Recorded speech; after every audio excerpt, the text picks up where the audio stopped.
వడ్డీ కాసుల వాడి కాసుల్నే కొట్టేసిందెవరు? పాత్రధారి బయటపడినా సూత్రధారులు ఎవరనే చర్చ సాగుతోంది. రాజకీయ రచ్చగా మారింది. టీటీడీ మాజీ చైర్మన్ భూమన, బోర్డు సభ్యుడు భానుప్రకాష్ రెడ్డి మధ్య మాటల తూటాలు పేలాయి. కూటమి నేతలు సైతం సీన్లోకి ఎంటర్ అయ్యాయి. తిరుమల శ్రీవారి పరకామణిలో చోరీపై ఎవరేమన్నారో చూద్దాం.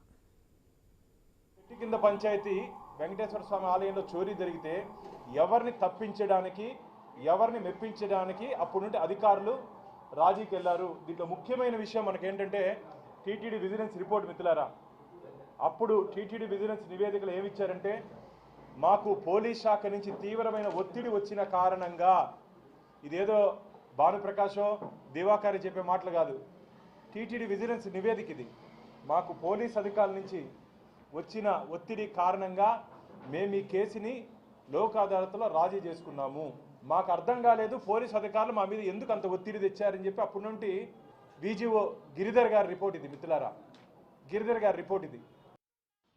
నేను అధ్యక్షునిగా ఉన్నప్పుడు ఆ సంఘటన జరిగింది నిజమైతే నా తల అలిపిరిలో నరుక్కుంటా. కాదు అన్నప్పుడు వీళ్ళిద్దరూ బహిరంగ క్షమాపణన్న చెప్పాల. వెంకటేశ్వర స్వామి దివ్య ధామాన్ని టీడీపీ పార్టీకి, ఆ పార్టీకి సంబంధించిన సానుభూతి పరులకి, కొందరు వ్యక్తులకు అది రాజకీయ ఆట స్థలంగా మార్చివేసినారు ఈ కూటమి ప్రభుత్వంలో.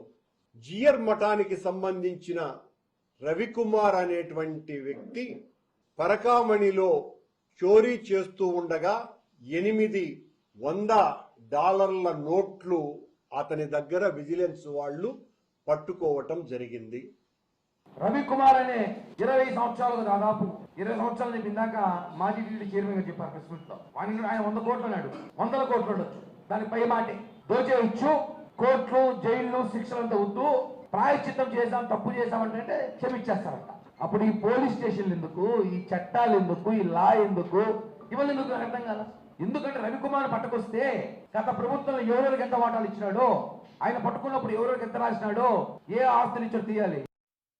కరుణాకర్ రెడ్డి రాజ్యాంగం టీటీడీలో పనిచేయాలంటే జరగదు. అది రాజ్యాంగానికి లోబడి ఎవరైనా వివరించాలి. ఆ సెటిల్మెంట్లు ఏమైనా జరిగితే కోర్టు పరిధిలో జరగాలి.